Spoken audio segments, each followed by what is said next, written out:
It's an immense pleasure for me to welcome and to introduce our speaker for this evening, Bill Engelbrecht. Bill Engelbrecht is a professor emeritus, as I mentioned, in the Department of Anthropology at SUNY Buffalo, which is also known as Buffalo State College. And more recently, Bill was telling me now, the University of Buffalo. It's an institution which he joined as an assistant professor in 1973. He did his undergrad at Northwestern before moving on to graduate work at the University of Michigan, where he completed his PhD in 1971. Over a career that spanned some 30 years at SUNY Buffalo, Bill established himself as an authority on Iroquoian archaeology, particularly in Western New York State and adjacent areas, publishing dozens of articles on Iroquoian ceramics, settlement patterns, ethnicity, demography, political evolution, and more recently, lithics. He's also published on a number of other topics too, including Paleo-Indian watercraft, which was the first paper of his that I read as a young undergraduate at Trent in 1994, and biographies of New York archaeologists such as James Holland and Marion White. For many years, he has been a fixture at annual meetings, including the SAAs, the New York State Archaeological Association, the Eastern States Archaeological Federation, as well as the Ontario Archaeological Society. Among younger scholars, younger than me, that is, he is perhaps best known for his 2003 monograph, Iroquoia, the Development of a Native World, published by Syracuse University Press, which distills his many investigations involving Iroquoian life into one easily readable yet influential package.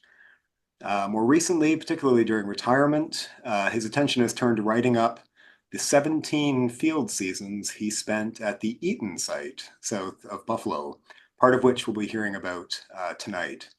And as you can probably tell, I admire him greatly, both on a professional and personal level. So please join me in welcoming him tonight. The title of his lecture is Insights from an Iroquoian Village. So you can take it away, Bill. Well, thank you very much, Chris. That's a great introduction. Yeah, so I taught for 30 years at Buff State, and I kind of took my cue from the auto workers in the U.S. 30 and out, So I retired in 2003, and I thought, well, I'll spend about a year pulling stuff together from the site, and then I'll, go do something else.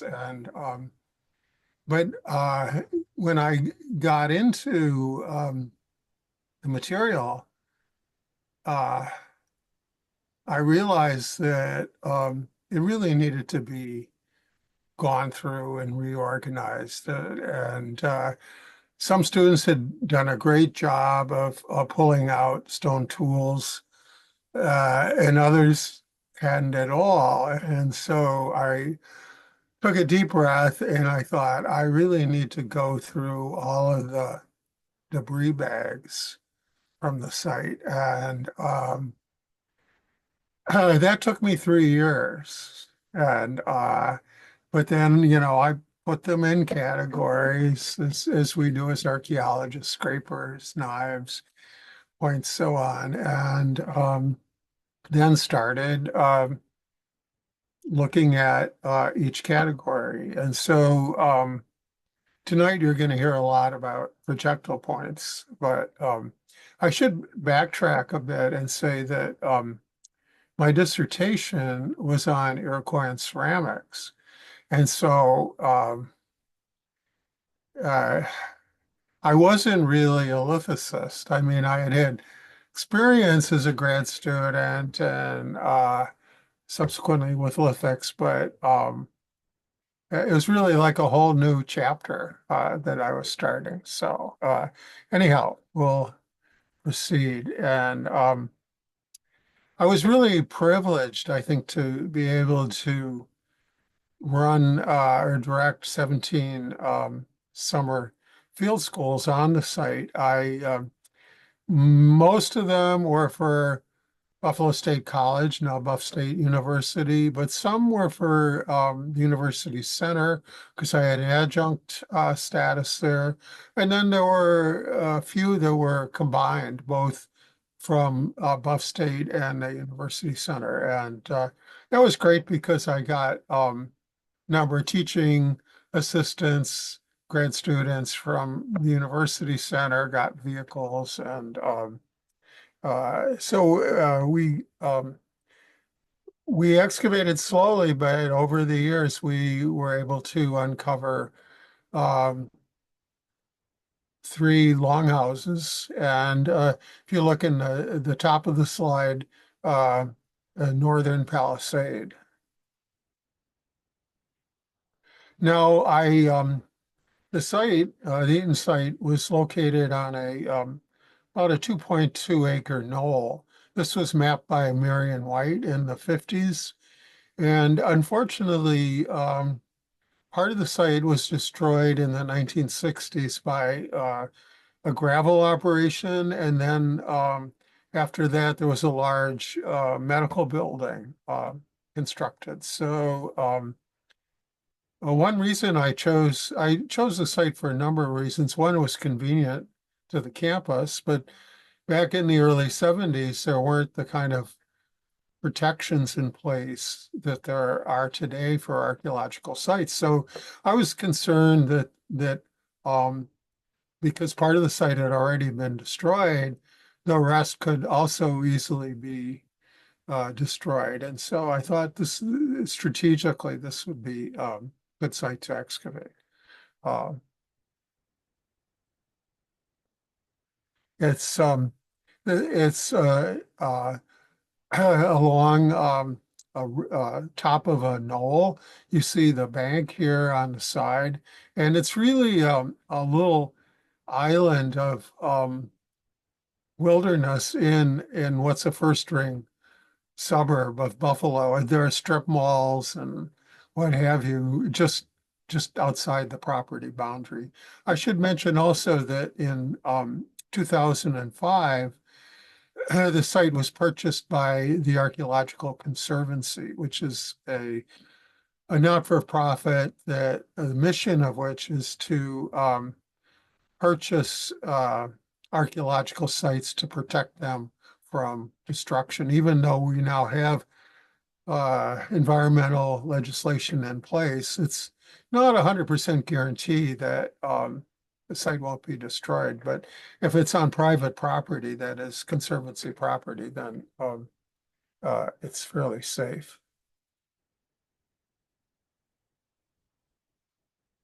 Here's Cazenovia Creek, which you can see from the borders the site. There's a floodplain and then there's a knoll.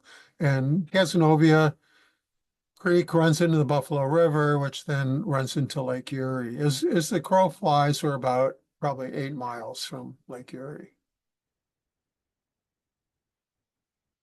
So this is a way back time machine. I'm the shaggy guy holding the sign back in 1975, the first field school on the site. I had actually taught 3 field schools before this in Pennsylvania. I had a job at Edinburgh, now Edinburgh University, and ran 3 field schools for them. But this is the first at Eaton. And the guy to my left with the hat, Jay Cohen, went on to do cultural resource management in the New York City area. Here's a joint field school. So I had a number of graduate TAs helping me with this. I'm in the middle, they're seated. The guy to the far right is now Dr. Scott Stull, teaching at SUNY Cortland. And the guy in the middle row, far left, Tim Barker, doing CRM in Massachusetts. So I'd say just about every field school, 1 or 2 students went on in archaeology, which I found very rewarding, that I hadn't scared them off. I'm not going to show you all 17 years, though, although I do have group photos. But I did want to mention these 2 people who were very instrumental, not only in my career, but in learning about Iroquoian archaeology and lithics. The first, Marion White, who was a professor at SUNY Buffalo, who hired me back in 1968 when I was still a grad student. And I ran the university survey program from about 68 to it's only a year till 70, but it got me to New York where I could then look at Iroquoian ceramics, which was the topic of my dissertation. And so, but I learned a lot from Marion White. She was a tough cookie. She had been in the Women's Army Corps, World War II, had been in data analysis, and she was very savvy about uh, statistics, data analysis. She was the first female to get her degree in anthropology from the University of Michigan, and the site files at UB when I got there. I'm so old. This is pre-computer, and Marion had these McBee Geesort cards, which you used to see in libraries. They had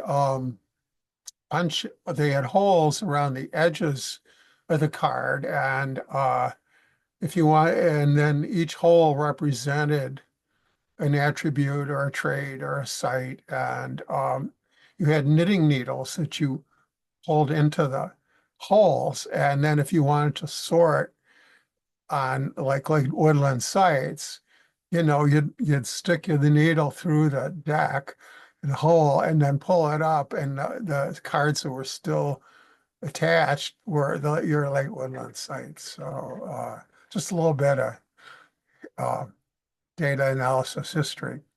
Okay, Jack Holland was an avocational archaeologist and who had volunteered to work with Marion White when he was younger. But when he retired, he became really interested in lithic analysis. And the Buffalo Museum of Science recognized his passion, and he got laboratory space. He set up his own lithic laboratory, went on quests for chert. I know Bill Fox of the OAS, Jeff Bursey, and some others. Dan Long worked with him finding and use samples of chert.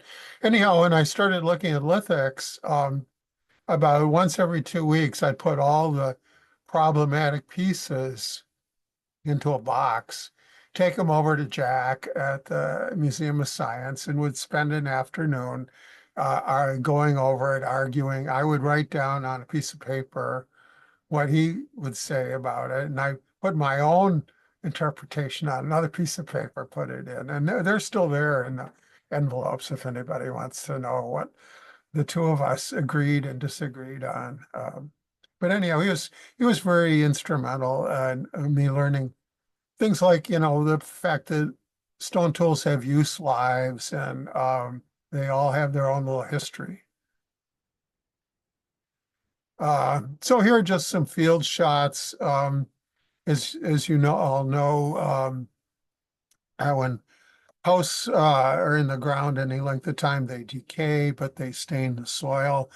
And so one of the things that we were doing at Eaton was removing the plow zone and skimming the top of the subsoil, looking for post moles. And the white stakes that you see there represent walls of a wall of a longhouse. Here we are inside a longhouse. You can't tell, you can't see anything there. I'll mention the guy with his back to us in the foreground, Rod Salisbury, who's now teaching at Comenius University in Bratislava, Slovenia. So, but he's worked with me on GIS plotting of material from the site. And here's a small pit, and in the bottom of the pit, we found that you can see a stone axe or celt, and it was actually under what was probably a bunk line within a longhouse, which is just where the Jesuits said the Huron Wendat would sometimes put valuables in a small pit under the bunk line. So, and then here are post moles from the northern palisade. There were actually 5 rows of posts. I doubt that they were all uh, that there were 5 rows at any one time. I think that they may have, as a row or two started to decay, lose their integrity, another row may have been added. That's my uh, interpretation, anyway, of why there are 5 rows. And so here again is another look at the plan of the site. We ended up excavating 257 2-meter by 2-meter excavation units. And the area to the right there that's dotted with nothing in it, that's the area, unfortunately, that was where gravel was removed from the site. So it's totally sterile. I mean, there are trees growing there now, but and one of the more unusual finds, this is a moose antler object, and if you look at the left side, it's been sort of carved out, I think, for hafting. I I suspect it was a hoe or digging tool.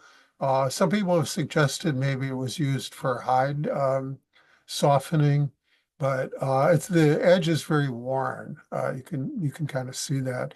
And we're fortunate at Buff State that we have an art conservation department, and so they stabilize this so it can be handled. Now it's very fragile initially. Here's a metate or grinding stone. Again, it was inside a longhouse, very smooth. Typically, of course, Iroquoians used wood and mortar and pestles for pounding corn, but they could have ground corn on a slab like this, or even nuts or some other material.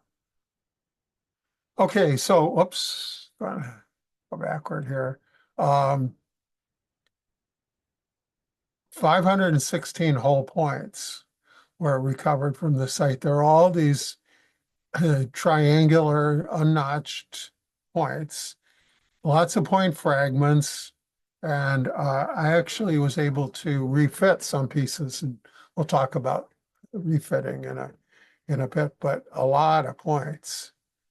And so that's going to be the rest of the talk. Uh, how many points were there, on the site? And if you take each fragment, like midsection or base as a proxy for a hole, and you add that to the hole points, and then also the 114 refits, over 2,000 points. And I estimate that I excavated perhaps 12% of the site.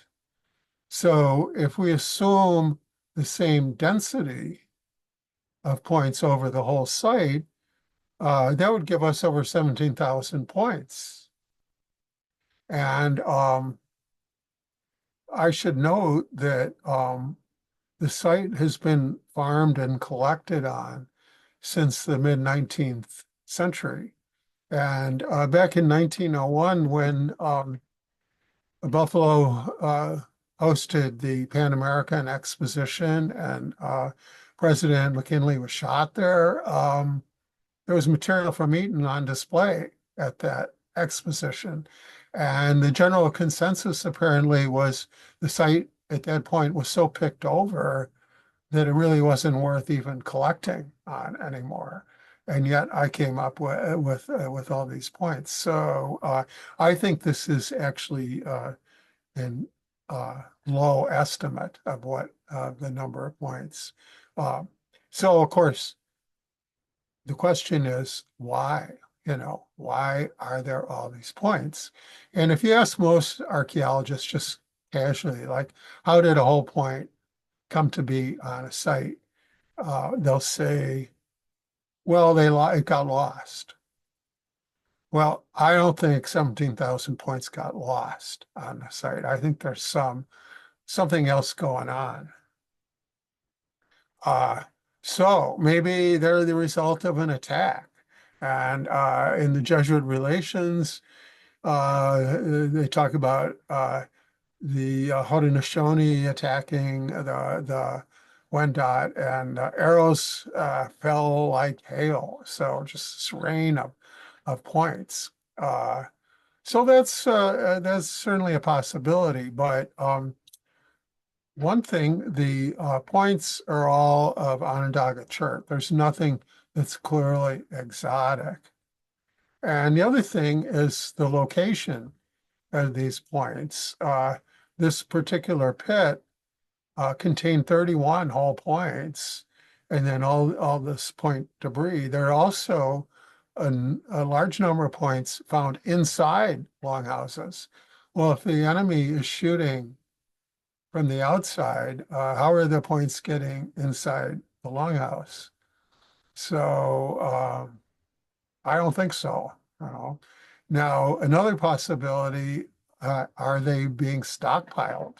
Are people making these points and waiting for Armageddon? And but you look closely at the points, a lot of them have a little bit of damage. Either maybe the point tip is fractured, or the lateral chips. And one pattern that I found repeatedly was that one of the basal ears was damaged on the point. And this was true of 23% of the whole points, 23 or 29% of the whole points, 23% of the refits, and 31% of the point bases. Fairly consistent, actually, across these different categories. So how do we explain this? What's the story here? And so I'm going to give you my thoughts on this. Okay. Um, if you're using these to hunt deer, and deer was the most common faunal remain on the site, um, the best shot to actually kill a deer would be if the point penetrates the thoracic cavity and causes hemorrhaging. And but to get inside the thoracic cavity, they have an obstacle course. They have to get through the ribs. And deer, so of course I looked at deer rib. They vary depending on the age, the sex of the deer, but bottom line, narrower points more likely to pass through the rib cage than a wider point. And so I think that the fact that we have all these basal ears that are damaged result of them grazing a rib and breaking off. Uh, you can't make the point too narrow, though, because if it gets too narrow, then the arrow shaft isn't going to be able to follow the arrow. There'll be drag on it. So you have to uh, cut the arrow shaft free, and so it has to be, there's sort of a Goldilocks uh, distance there. It can't be too narrow, but it can't be too wide. Okay, now there are really two ways to attach triangular points to an arrow shaft. The standard view is that sinew or ligature wrapped around the edge of the point. But that's going to interfere with the cutting ability of the edge. It's going to interfere with penetration of the point. And so I think that's why you have side notch points. The sinew or ligature can go through the notch and not interfere. But these don't have these aren't side notched. So I think that the points were pushed into the end of the shaft, which was cut, and then they were fixed with some kind of glue, and but they were more detachable than would be uh, points that were hafted in a standard manner.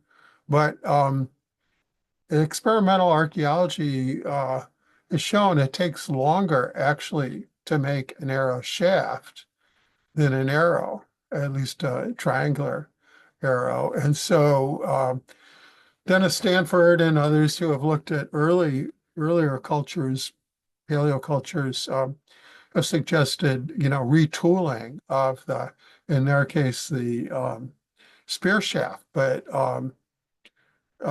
if you don't need to carry that many arrow shafts with you if just a lot of points, and then stick points into the shaft. So I think what has happened is that the points have gotten embedded into the deer, and then the shaft has come loose. Now, one thing I learned in doing this research is that arrow shafts in eastern North America were really long. They were 45 inches. This is a woodcut of Powhatan Chief and John Smith on the eastern seaboard. And look at the length of the arrow that Powhatan Chief has. I mean, it's enormous. And so if that were sticking, even if it penetrated the thoracic cavity of a deer, you have that length of arrow sticking out, and it's gonna, as the deer moves, it's gonna move against brush, trees, the musculature of the deer gonna loosen the shaft, and the shaft, I think, is gonna come loose. So what you're left with then is hopefully a dead deer with an arrow point in it, maybe multiple arrow points. And some of these may have broken by hitting bone. And so you have a carcass with possibly a number of points and point fragments in it. Uh, okay, now you got to get the deer back to the village. And there are a number of accounts of among the Oneida, a Jesuit who was stationed there, said the women do hardly anything else all the winter but go and get the flesh of the deer or the moose that the men have killed.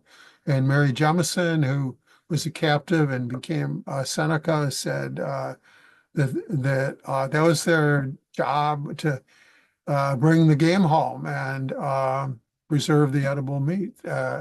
So you have women then who are processing and hauling the deer back and then processing it. Van den Bogart, a Dutchman, visited the Mohawk, and in Mohawk longhouses, he observed 40 to 50 cut and dried quarters of venison. And so as women or whoever started processing these quarters, they would have run into points and point fragments. And I think some of them were used again as expedient tools, and others were just discarded on the village. And so that would explain why all the point fragments in middens and in longhouses, that they're just discarded. Okay, I'm not done with points. Sorry. Um, Rod Salisbury, who I mentioned earlier, did a senior honors project in which he attempted to refit some of the points. And he refitted some and he found one very interesting mend, and I thought it was worth pursuing. And so, being retired, having time and not being in any hurry, I thought, all right, I'll see what I can do. So the lab, this is our former lab, was empty in that summer. I spread out all of the point tips on tables, and then I took a tray of the point midsections and attempted to match them up. And then I went to the bases and I tried to match the bases with the midsections and then the tips. And I didn't finish in the summer, so I had to put them all in trays and took them to my office and then went through the trays. And but I found a whole bunch. I found a total of 114 men's.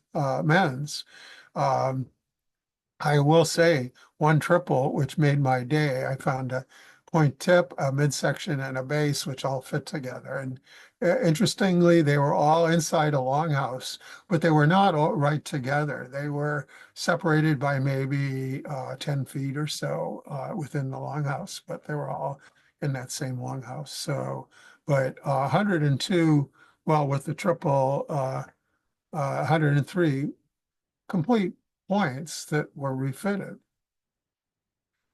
And I might add, I photographed each one and uploaded that to TDAR, the Digital Archaeological Record, so anybody can check and see, look at the flake scars or whatever, and see if they agree with me. Now, the one interesting refit that Rod Salisbury made, and I made six others, is our inter longhouse refits. In other words, a point base from one longhouse matched a fit with a tip from another. And you look at the average distance, 47.7 meters. And so I don't think it's something like plowing or some other post-depositional process that accounts for the separation of these. I think well, there are various scenarios that you can use to explain this. I favor meat sharing. In other words, you had two point and a tip in a carcass got cut up. One chunk went one longhouse, one chunk went to another longhouse, and then they were discarded. Now, Chris is a better theoretician than I am, so he may like Chapman's fragmentation and enchainment theory about creating bonds and so on. But I'm more of a meat and potatoes archaeologist, so I go with meat sharing. Uh, but I wasn't done then. Having found this, I thought, well, let's measure these. And interestingly, the hole points that weren't broken were shorter than the refits, and it was a statistically significant difference: 33.3 millimeters versus 27.4 millimeters. So the refit points were longer, and they were also thinner. Okay, the hole points were 4.2 millimeters on average thick, whereas the refits 3.7. So what you have is shorter, thicker points being whole, longer, thinner points being broken. Now, this is not really rocket science. If I had posed this as a question to you, you would have said, yeah, it's more likely that the longer, thinner points would break, but I don't know that that's ever been demonstrated archaeologically like this. There have been experiments, and Odell and Cowan back in '86 looked at length-width ratios, and they found that, again, whole points were thicker, and then Cheshire and Kelly, 2006, looked at thickness, and they found that um, thicker points tended to break more than thinner points. So uh, the Eaton data really supports both of the results of both of these studies. And but the point, if you will, that I want to make about this is that we rely on whole points for our type descriptions. So if you look at Ritchie and some of the other people, and they describe the metrics of a particular point, Madison points are on average such and such a length, and so on. Well, they're describing points that may be shorter and thicker than the universe of that points, and the longer, thinner ones having broken. So again, something to think about that I think is um, not just going to be true for uh, late thin Madison points, but points in general. Okay, I also want to just do a little ruminating on evolution of arrow points in the Northeast. Uh, the earlier style arrow point, Levana points, are large, they're thick, but they gradually morph into Madison points, which are smaller, thinner. So we've already talked about more fragile Madison. We've talked about advantages of thinner and narrower points. But if we're talking about warfare, and by the way, I didn't mention cultures that use triangular points that have sometimes have points for warfare and sometimes for hunting. And points for warfare tend to be detachable, whereas the points for hunting often are not. They have notches for anyhow. Points that if you're making a point for warfare, you're just going to use that once. You're not going to be able to retrieve it or want to retrieve it. And if it's thin and long, it's going to shatter. And in a way, it's analogous to these modern expanding bullets that fragment in the target and create really nasty wounds. And I think this may have been occurring. Um, George Milner went through the diary of a military surgeon who had accompanied the U.S. cavalry and when they were fighting Native Americans on the Great Plains, this latter part of the 19th century. And as a surgeon, he had to extract arrows, and a lot of times they were fragmented. And he remarks in his diary how difficult it was to get all the fragments out. And if you didn't get all the fragments out, they could become infected, and so I think this could well be happening. The Jesuits referred to the Erie, and I think the Eaton site is probably an Erie site, as having used poisoned arrows. Now, I know of no corroborating evidence for this, but I suspect that if points or point fragments became embedded, they would have become infected and would have acted almost as if they were poisoned. Okay, I'm going to change gears here now. I'm toward the end, and I took a colleague on a visit to the site. I hadn't actually been to the site for a few years, and took him to see the site. And I'm not a botanist, but I was struck by all the invasive species. A lot of Japanese knotweed and plants that I didn't really recognize from before. Before we had a lot of jewelweed and Joe Pye weed, and they all seem to be gone. And there are these other, and so I thought, what's happening? And so I was talking to different people, and somebody said, well, there's an organization called Partnership for Invasive Species Management, or PRISM, and they work with nonprofits to eradicate invasive species. So Conservancy owns the site, so I contacted the Eastern Regional Director, and she was enthusiastic about approaching this organization. So with her, I wrote up a grant for first a survey, because I'm not a botanist. I didn't know what was invasive, what wasn't. And we got it. And so last summer, the team came. I'm talking to them on the site. They all had computer tablets.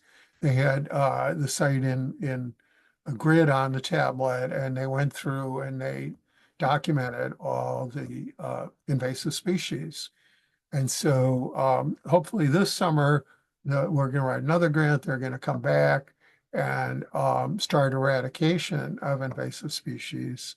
You could call it decolonizing the site, I guess. But anyhow, what I would like to see down the road is restoring the native habitat. Not just that, but imagining what the wood's edge might have looked like when the site was in Iroquoian Village. And we're going to work on the floodplain, not on the site itself, because understandably, the Conservancy doesn't want people digging up the site, planting saplings and stuff. But the floodplain is less archaeologically sensitive. So we're going to do our restoration on that. And I have, I mentioned who, now let me go back.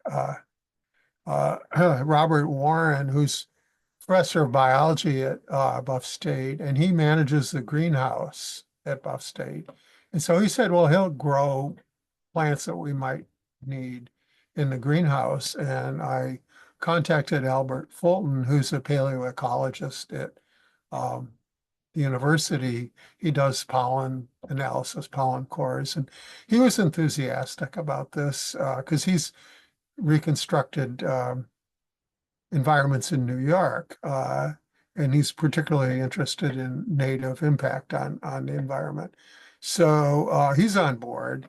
And then most recently, I hauled this guy, Ken Parker, who is a Seneca and nurseryman specializing in native plants. And so he was enthusiastic as well. So we have down the road, maybe we'll partner with some of the local environmental groups, Audubon or whatever. And so it's still in flux, but it's really in the hands of the Conservancy. But I'm doing what I can to facilitate this. So that's what I have tonight. I've uploaded a lot of the articles on points and material from Eaton onto both ResearchGate and academia.edu. And I've worked with a number of people. Sean Hanrahan is now a grad student at Binghamton. Josh Quokka got his degree, doctorate from University of Buffalo. Rod Salisbury also got his doctorate from, and I've worked with all of those gentlemen.